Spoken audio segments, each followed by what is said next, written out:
Good morning, dear student.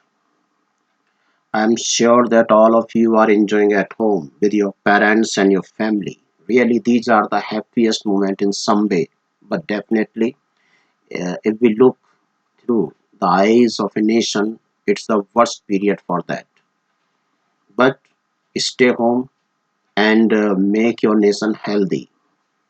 It is must. It's the need of the day, and that's why we are progressing day by day in our syllabus as well. You have to study at home, and we the teacher are providing you everything whatsoever we can. So today I am going to teach you next lesson, and the name of the lesson is the snake and the mirror. This is your next lesson, the snake and the mirror. And by name you can knew easily that really it can be fun having a snake in a room. Yeah, whenever we heard about a snake, seeing or listening his its sound, we becomes furious. Why we become furious? Because we too and the same thing is both are in the same manner. We are getting angry to see each one and each other. But what we think, there is a feeling of fear in our inner side. We are terrified seeing that, but we want to kill it at once because we know if we are not going to take a strict action against that thing, maybe it can attack. So there is a mixture of afraid, there is a mixture of terror with anger, and as a result, we used to start to attack over it, and later on, the result can be noticed easily. So, here in the story, this lesson is written by Beckham Muhammad Bashir. Mr. Bashir is the writer of this lesson, and the story is a narrative within the narrative.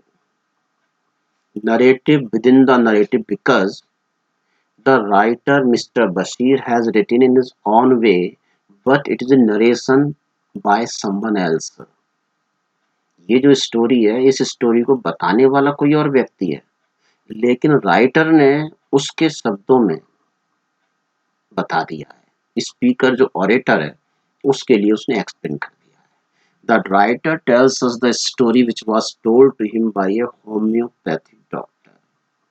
ये story एक homeopathic doctor ने mister Bashir को सुनाई थी. As we see from the title, the snake and the mirror are the two most important things in the story. पूरी story में दो ही main focus हैं, एक तो स्नेक और दूसरा mirror. This homeopathic doctor encountered means face to face a snake. The snake fell on the doctor. Imagine कीजिए अगर आपके ऊपर एक सांप गिर पड़े तो आपकी हालत क्या होगी. When the snake saw its reflection in the mirror, लेकिन जब सांप ने अपना रिफ्लेक्शन अपनी परछाई मिरर में देखी, it was more interested in that and the doctor's life was saved. Doctor बिल्कुल सुरक्षित रहा, कोई हर्ट नहीं हुआ. तो इट्स ए मिरेकल. कभी कभी लाइफ में ऐसा भी हो जाता है. It is called as narrow escape, बाल बाल बचना. तो ये जो स्टोरी है ये एक एनकाउंटर है, एक व्यक्ति का, एक होम्योपैथिक डॉक्टर का एक स्नेक के साथ, और फिर किस तरीके से वो उस चीज से बचता है. So it is a story of a homeopathic doctor's encounter with a snake. The doctor lived in a small rented room. किराए के एक छोटे से कमरे में डॉक्टर रहता था. Which was an outhouse. It had two windows and a tiled roof. Tiled जो थी, खपरेल जो होती है गांव में, गांव की कहानी है। तो गांव में जो खपरेल होती है उस पर जो है टाइल्स बनाकर डाल दी जाती है मिट्टी की। तो उसमें 2 खिड़कियां आती हैं और टाइल्स की होती है। The tiles were supported by Gables which rested on the beam and there was no electricity supplied to the room. Room में वहां कोई इलेक्ट्रिसिटी नहीं थी, बिजली थी नहीं। The place was infested with rats. Infested mean full of। और वो जो जगह थी वहाँ चूहे बहुत ज्यादा थे। कच्चा मकान था, कच्चे मकान में चूहों को रहने में आसानी होती है। तो बस वो एक ऐसा कमरा था जिसमें छप्पर पड़ा हुआ था, टाइल्स थी, छप्पर के ऊपर टाइल्स पर थी बस, और बाकी 2 खिड़की थी, कमरे में लाइट की कोई व्यवस्था नहीं थी। वन हॉट समर नाइट, गर्मियों की रात थी, बहुत गर्मी थी। The doctor took his meals at the restaurant and return home. अपना खाना खाने के बाद डॉक्टर अपने घर की तरफ लौटा। ही लाइटेड द केरोसिन लैम्प। उस समय कैरोस मिट्टी के तेल के लैंप होते थे, वो लैंप को उसने जलाया। टुक ऑफ हिज कोट, अपने कोट को उतारा और शर्ट को उतार दिया। एंड ओपन द 2 विंडोज, और दोनों विंडोज को उसने ओपन कर दिया ताकि फ्रेश एयर रूम में आ सके और वो इजीली सो सके।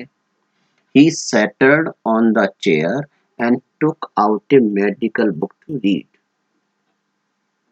उसने चेयर पर बैठ गया और एक मेडिकल की बुक थी उसे पढ़ने के लिए वो बैठ गया कि थोड़ा सेल्फ स्टडी कर लूंगा ताकि नींद अच्छी आए।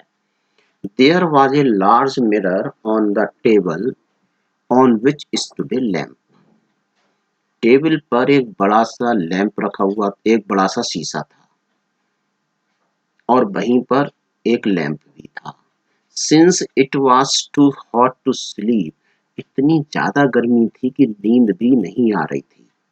जब गर्मी ज्यादा होती है तो ड्यू टू परस्पिरेशन और स्वेटिंग पसीना बहता है, इन दैट केस आप सो भी नहीं सकते। अब वहां पर लाइट भी नहीं थी, पंखा तो बहुत दूर की बात थी, तो इसीलिए वो सो भी नहीं पा रहा था। And he had nothing better to do, अब उसके पास कुछ करने के लिए था नहीं। He sat down in front of the mirror, तो उसने क्या कहा, मिरर को अपने सामने रख लिया, मिरर के सामने जाकर वो बैठ गया।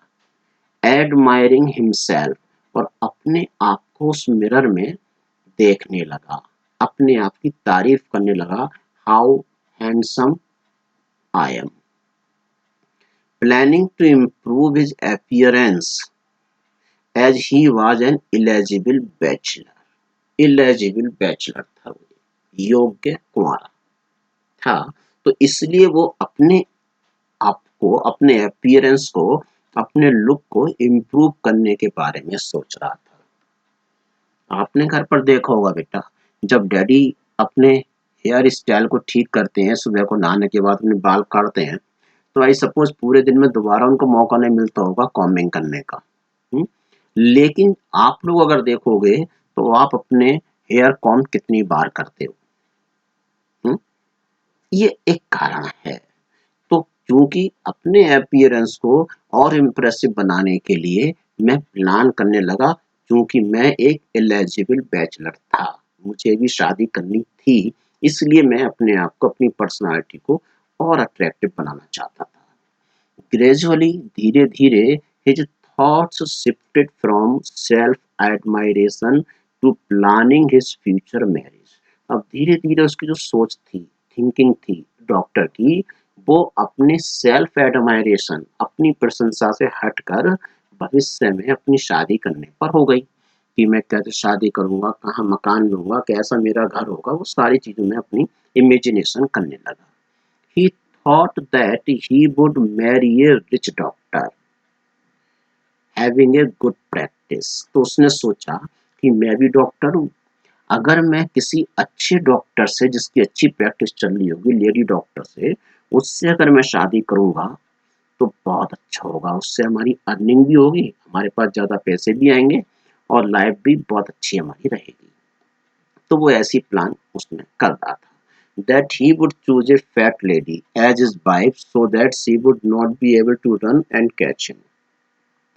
और उसने क्या कल्पना करी, बोले मैं अपनी शादी एक ऐसी लेडी से करूंगा जो हैवी वेट होगी, जिसका वेट ज्यादा होगा, जो मोटी होगी, ताकि वो भागकर पकड़ ही ना सके मुझे।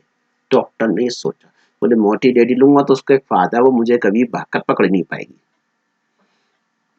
इस तरह की वो कल्पनाएं करने लगा। He was so engrossed in his daydreaming. Engrossed means mingled up, mix हो जाना।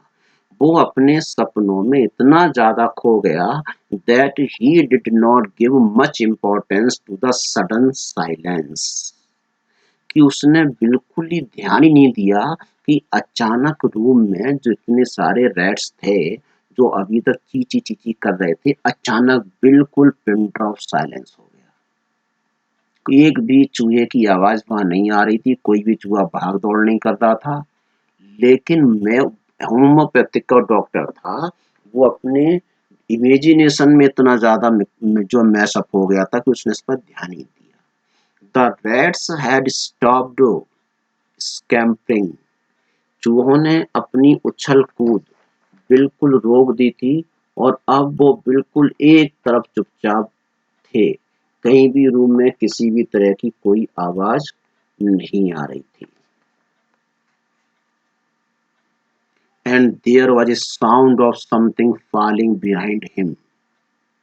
उसके पीछे कुछ नीचे गिरने की आवाज आई। ये एकदम थम की आवाज हुई। डॉक्टर के पीछे कुछ चीज गिरी।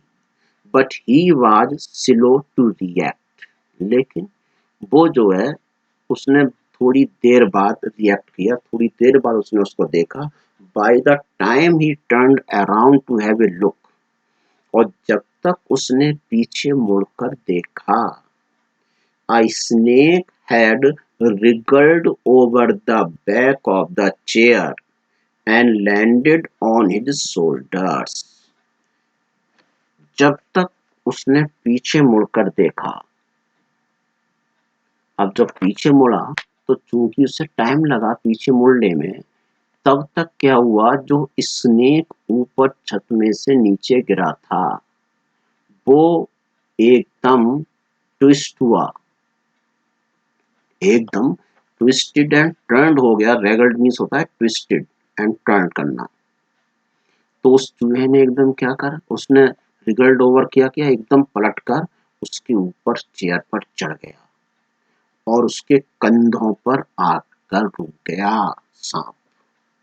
अब सोचो क्या कल्पना होगी कि वो कुर्सी पर बैठा हुआ है और एक सांप अपना फन उठाए उसके शोल्डर्स पर आ गया। It coiled around his left arm. coiled का मीन्स है कुंडली मारना, लिपट कर बैठ जाना।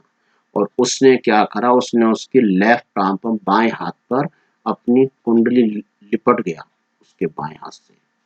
above the elbow, कोहनी से ऊपर वाले हिस्से में उसने अपना लिपट गया उसके हाथ से और फन उठाकर उसके शोल्डर पर।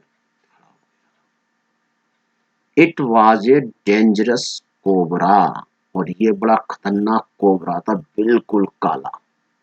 And its hood spread out. Hood means फन। इसने अपने फन को फैला लिया था। Hardly 3 inches from his face, और उसके फन की डॉक्टर के चेहरे से जो डिस्टेंस थी वो मुश्किल से 3 इंच थी। अब आप इमेजिन करो कि उसका बाएं लेफ्ट हैंड पर एल्बो से ऊपर, कोहनी से ऊपर उसने अपनी कुंडली लगा दी, लपेट लिया था उसके हाथ को उसने अपने शरीर से, उसने स्नेक ने, और फन उठाकर केवल डॉक्टर की ओर देख रहा था। और चेहरे से और उसके बीच की डिस्टेंस कितनी थी, केवल 3 इंच। कितना डेंजरस मूवमेंट्स वो होंगे कि अब बेचारा वो डॉक्टर क्या करे, ना तो अपने हाथ को हिला सकता है, ना भाग सकता है, ना हिल सकता है, ना चिल्ला सकता है। तो उसकी जरा सा भी मूवमेंट अगर होता तो उस मूवमेंट में वो सांप उसको तुरंत डस लेता। सो उस बेचारे डॉक्टर पर क्या बीत रही होगी, just imagine. The doctor sat there like a stone statue. Doctor एक स्टोन, पत्थर की मूर्ति की तरह वहां बैठा रहा। अफ्रेड टू मूव, इतना डर गया था बेचारा, मूव तो कर ही नहीं सकता था। लेस्ट द स्नेक मे स्ट्राइक, कि कहीं अगर मैं हिला तो ये सांप तुरंत मुझे डस लेगा।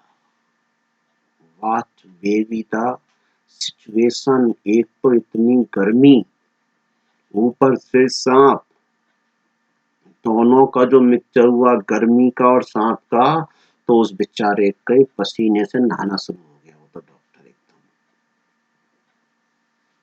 ही thought of various medicines he had, वो अपने पास जितनी दवाइयां थी उन सब के बारे में सोचने लगा कि अगर इस सांप ने मुझे काटा तो मेरी कौन सी दवाई मेरे काम आएगी। And if any was good enough to save, lets the snake में स्ट्राइक, कि अगर मान लो सांप उसको काट ले, डस ले, तो कौन सी दवाई उसको बचा सकती है, वो उसके बारे में भी सोच रहा था। ही thought of various medicines he had, and if any was good enough to save him if the snake did bite him। तो यहाँ तक तो वो ठीक चल रहा था, सोच रहा था, पॉजिटिव सोच रहा था कि अगर इसने स्नेक ने मुझ पर अटैक किया, मुझे काट लेता है, तो मैं कौन सी दवाई के यूज से अपनी लाइफ को सेव कर सकता हूँ। In this moment of fear of death, मौत का डर का जो क्षण थे उसके, he realize the presence of God. तो ऐसे में तो उसे भगवान को ही सब याद करते हैं। जब हम किसी भी मुसीबत में फंसते हैं तो हम सिर्फ भगवान को याद करते हैं। जब तक अच्छे होते हैं तब तक we never try to think about him, तब तक हम गॉड के बारे में नहीं सोचते। तो अब चूंकि मृत्यु का डर था तो उसे भगवान की याद आई। God had punished him for being too proud and arrogant. मैं बहुत घमंडी हूँ, अहंकारी हूँ, इसलिए भगवान ने मुझे दंड दिया है। He realized that he was but a mere human, mere means only, a poor man, nothing to boast about। boast means डींगे मारना, बड़ी बड़ी बातें करना, एग्जैगरेशन। तो उसने सोचा कि मैं तो एक मामूली सा इंसान हूँ, गरीब आदमी हूँ, और वास्तव में मुझे किसी भी चीज के बारे में डींगे नहीं मारनी चाहिए। The moment he accepted his true birth, और जब उसने इस चीज को सोचा, अपनी गलती को माना, द स्नेक क्राउल्ड ऑफ, तभी स्नेक ने अपनी जो ग्रिप थी वो ढीली कर दी और सीधा रेंग कर sat on the table in front of the mirror, शीशे के सामने जाकर सीधा टेबल पर बैठ गया। The doctor got up silently and rushed out of the door. अब सांप जो है सीधा वहां जाकर बैठ गया शीशे के सामने। When the snake turned its hood, जब सांप ने अपने फन को टर्न किया था, it saw its reflection in the mirror on the table। तो सांप ने टेबल पर रखे हुए मिरर में अपने रिफ्लेक्शन को देखा। The snake unbound itself from the doctor's arm and crept over to the table to have a closer look at itself। अब उसने समझा कि शायद ये मिरर में कोई दूसरा स्नेक है, इसलिए उसने क्या करा कि डॉक्टर के आर्म से लेफ्ट आर्म को लूज किया, छोड़ दिया, और रैंक कर सीधा टेबल पर आ गया और वहां पर आकर अपने रिफ्लेक्शन को शीशे में देखने लगा। बस it was a chance, it was an opportunity for the doctor to escape from the house. और यही उसके लिए एक अपॉर्चुनिटी मिली डॉक्टर को वहां से एस्केप करने की, बचकर निकलने की। He ran very fast and went to a friend's house, सीधा भागा वहां से, अपने एक दोस्त के पास गया। After bathing there he spend the night at the friends place, वहां जाकर सबसे पहले नहाया और फिर अपने दोस्त के घर पर ही जाकर वो उस दिन रुक गया। तो उसने चुपचाप वहां से भागा निकलकर। अगले दिन जब वो वहां से, अब उसने क्या करा कि मैं भाई अकेला तो घर में जाऊंगा नहीं, सांप है वहां पर, शीशे के सामने छोड़कर आया हूं, तो वो सोच रहा था कि पूरी रात सांप पर शीशे के सामने उसका इंतजार करेगा। So next day, the next morning, the narrator went to his room with his friend as he had decided to vac- as he had decided to vacate the house immediately. अपने फ्रेंड को लेकर वहां पहुंचा। उसने निश्चय कर लिया कि अब मुझे इस कमरे में नहीं रहना, कि मैं इस कमरे को तुरंत खाली कर दूंगा। He went to collect his belongings. अपना सामान लेने के लिए गया था। However, he found that some thieves had stolen most of his belongings. लेकिन अनलकीली क्या हुआ, सुबह को जब पहुंचा, क्योंकि रात तो दरवाजा खुला छोड़ा आया था, तो कुछ चोर उसका सामान उठाकर पहले ले गए थे। Leaving behind only one of the doctor's dirty vest. केवल उसका एक गंदा सा वेस्ट छोड़ गए थे, उसका एक अंडरवियर वहां छोड़ गए थे और कुछ नहीं, बाकी सब ले गए थे। So he had been robbed but for a dirty vest which was too dirty even for the thief. तो केवल उसकी एक चड्डी वहां रह गई थी जो गंदी सी थी, चोर केवल उसको छोड़ गए थे, बाकी अपने साथ ले गए थे। So dear student, really this story has a adventure touch. और सबसे ज्यादा ये हार्ट थ्रोबिंग स्टोरी है, हार्ट थ्रोबिंग, हार्ट की धड़कन, हार्ट की जो बीट से एकदम बहुत बढ़ जाती है जब सांप उसके पास आकर बैठता है। लेकिन जो टर्निंग पॉइंट है स्टोरी का, कि जब उसने अपने मन में सोचा कि मैंने अपने आप को बूस्ट अप क्यों किया। ये पूरा जो वर्ल्ड है, पूरा दुनिया है, पूरा ब्रह्मांड है, यूनिवर्स है, it is created by God and God is the creator of this universe. Who am I? ये उसने सोचा कि मुझे किसी भी चीज पर घमंड नहीं करना चाहिए। फॉर एग्जाम्पल रिसेंटली अगर हम देखें कि एक ऐसा इनविजिबल मामूली सा एक वायरस कोरोना, जिससे किसी ने देखा नहीं, लेकिन उसका कितना टेरर है कि पूरा वर्ल्ड, पूरी दुनिया की स्पीड को उसने जहां का तहां रोक दिया। इट्स कॉल्ड नेचर्स फ्यूरी, प्रकृति का कोप। केवल एक मौत के डर से आज पूरा संसार अपने घरों के अंदर कैद है, एक वायरस की वजह से। नेचर के पास में बहुत सारी चीजें हैं, इस सृष्टि को बैलेंस करने के लिए, इस नेचर को बैलेंस करने के लिए वो सारे काम करता है। बीइंग ह्यूमन, हमने जितना इस धरती के साथ में उपहास किया, डिफॉरेस्टेशन किया, वाटर स्पॉइल किया है, हर चीज को बर्बाद करा, नेचर ने उस चीज को बैलेंस करने के लिए ये एक गिफ्ट करा। और आज की डेट में आप ये देखें कि everything is going to be in a balanced mode, हर चीज बैलेंस होती हुई चल रही है। अगर हम इस चीज को पहले से ही सोच लें कि we are only the trustee of this earth, we are not the owner of this earth, हम केवल इस धरती के ट्रस्टी हैं, ऑनर नहीं है, मालिक नहीं है, तो सही मायने में बहुत सारी प्रॉब्लम्स अपने आप सोल्व हो जाएंगी। सो हमें ईश्वर पर हमेशा विश्वास करना चाहिए। नेक्स्ट क्वेश्चन, अब यहां से हमारे क्वेश्चन आंसर स्टार्ट होते हैं।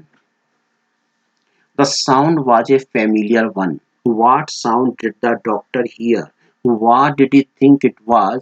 How many times did he here it? When and why did the sound stop?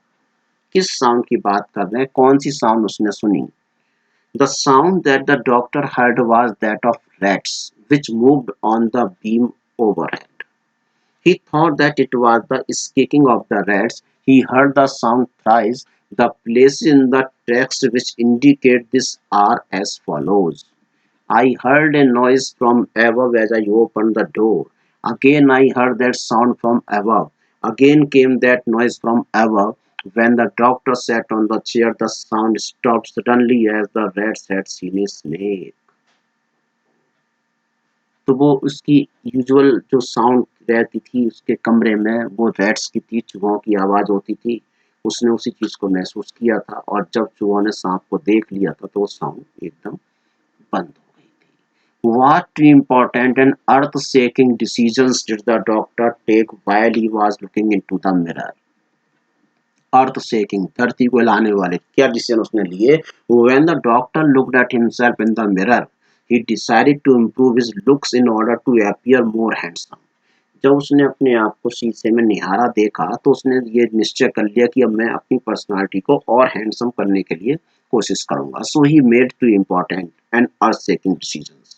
Firstly, he would shave daily and grow a thin mustache. सबसे पहला उसका डिसीजन था कि मैं डेली शेव करूंगा और अपनी मुस्टैच को थिन हल्का अपनी मुस्टैच को हल्का करूंगा. Secondly, he would always keep smiling as he looked attractive when he smiled. और दूसरा उसका ये था कि मैं हमेशा मुस्कुराता रहूंगा क्योंकि जब मैं मुस्कुराता हूँ तो मेरा ज्यादा अट्रैक्टिव लगता हूँ. ये दो डिसीजन उसने उस शीशे को देख कर लिए. I looked into the mirror and smiled, says the doctor. A little later he says, I forgot my danger and smiled feebly at myself. What is the doctor's opinion about himself when he first smiles and he smiles again? In what way do his thoughts change in between and why? When the doctor smiled for the first time, he thought that he was a valuable man as he was an unmarried doctor, and there would be many girls who wanted to marry him. He was looking at himself in the mirror, admiring himself and planning to improve his looks. First time जब उसने देखा तो उसने अपने आप को बहुत handsome माना और सोचा कि मैं एक एलिजिबल बैचलर हूँ, कई सारी लड़कियां मुझसे शादी करने के लिए सोचती होंगी, इसलिए वो अपने आप को एडमायर कर रहा था और अपने लुक को इम्प्रूव करने के बारे में सोच रहा था. When he smiled for the second time, जब वो second time मुस्कुराया, he was helpless and thought that he was a foolish person. उस समय उसकी सोच क्या आती कि वो एक बहुत ही foolish person है. He was looking at himself in the mirror, feeling that he was so silly to have landed into trouble as he could not think of any way out. वो सोच रहा था, बोले बताओ अगर ना मैं शीशे में देख रहा होता, ना ये स्नेक मेरे ऊपर आकर बैठता और ना मैं किसी मुसीबत में फंसता. तो दो स्माइल थी, उन दोनों स्माइल में सबसे बड़ा डिफरेंट राइटर ने प्रेजेंट किया. स्माइल तो एक ही व्यक्ति की थी, लेकिन उसका वे जो प्रेजेंटेशन था वो उसकी सिचुएशन, दोनों कंडीशन अलग अलग थी, इसलिए वो उस चीज को वहां पर एक्सप्लेन करता है. अब हम बात करते हैं कि जो टाइटल ऑफ द स्टोरी है, स्टोरी का जो टाइटल है वो वास्तव में जस्टिफाई करता है. तो हम सोचते हैं the title of the story is sole indicator of its outline, theme and plot. जो ये है उस अगर हम बात करें इसके टाइटल की, the snake and the mirror, तो वास्तव में बिल्कुल थीम और प्लॉट के लिए बिल्कुल परफेक्ट है. The narrator of the story has centered around the snake and the mirror. The most part of the story is around the snake and the mirror. अधिकांश भाग जो स्टोरी का है वो स्नेक और मिरर के चारों ओर घूमता है. Yet the story revolves around the narrator of the snake and the mirror. Further, the narrator is saved from the potential danger posed by the snake due to the wake noticing in its image in the mirror and uncoiling itself from the narrator's arm to move closer to the mirror. और बाद में हम देखें, पहले तो उस mirror के सामने डॉक्टर बैठा हुआ था, बाद में जब स्नेक ने उस अपना रिफ्लेक्शन देखा तो वो खुद उसकी तरफ अट्रैक्ट हुआ और जाकर कोयल बनाकर उस मिरर के सामने वो बैठ जाता है. Thus the mirror also plays an important role in the story by attracting the snake towards it. इस तरह से मिरर भी अपने आप में बहुत इंपॉर्टेंट कैरेक्टर बन गया इसमें, क्योंकि उसने पहले डॉक्टर को अट्रैक्ट किया था और बाद में उसने स्नेक को भी अपनी तरफ आकर्षित कर लिया था. Thus following the narrator is escape from the room and avoid the snake. Due to that snake, the narrator escaped from his place and all his belongings were stolen by thieves, making the story comical further. Thus the title is justified. तो title बिल्कुल perfect है क्योंकि पूरी story केवल उस mirror और snake के चारों ओर ही घूमती है. बस doctor is the centre figure of the story. So overall the lesson is very interesting and full of adventure, क्योंकि जब इमेजिनेशन होती है, जब स्नेक उसके कोयल मारता है, जब हाथ पर आकर और उसके चेहरे के और उसके फन के बीच की जो डिस्टेंस है, हुड के बीच जो डिस्टेंस है, that is only 3 inches maximum. In that case, क्या फीलिंग्स हुई होगी वो। एंड लेटर ऑन जब वो गॉड से इस चीज़ की रिपेंट करता है कि मुझे बोस्ट ऑफ करने का कोई राइट नहीं है, मैंने क्यों अपने आप के बारे में इतना बड़ा चढ़ाकर बात करी, अपनी मिस्टेक को जब उसने एक्सेप्ट किया उसी समय उसने स्नेक्स ने अपनी कॉइल ऑफ कर दिया। तो कहीं ना कहीं God is the creator of this universe and he take cares for everything, but being human we should always surrender ourselves before him. हमें हमेशा गॉड के सामने सरेंडर ही करना चाहिए। ये इस स्टोरी का एक डायरेक्टली मैसेज है। So dear student, the task of the story is over, the snake and the mirror, and I'm sure if you read from the text you will enjoy more than। अगर इसी story को जब आप text से पढ़ोगे, book से पढ़ोगे, तो आपको और ज़्यादा एंजॉयमेंट आएगा, क्योंकि वहाँ पर ये एक्सप्लेन मोड में होगी। इंजॉय इट, इसलिए डोंट अवॉइड रीडिंग, पढ़ना ज़रूर है। उस लेसन को वहाँ से आप पढ़िएगा और इंजॉय कीजिएगा। स्टोरी बहुत बढ़िया, ठीक। Okay dear students, so now it's sufficient for today, and tomorrow I will start another interesting story written by APJ Abdul Kalam. Since then, try to collect some data about Mr. APJ Abdul Kalam, and I will explain you something special related to your syllabus, his childhood। APJ Abdul Kalam की childhood से related वो lesson है। I will teach it tomorrow।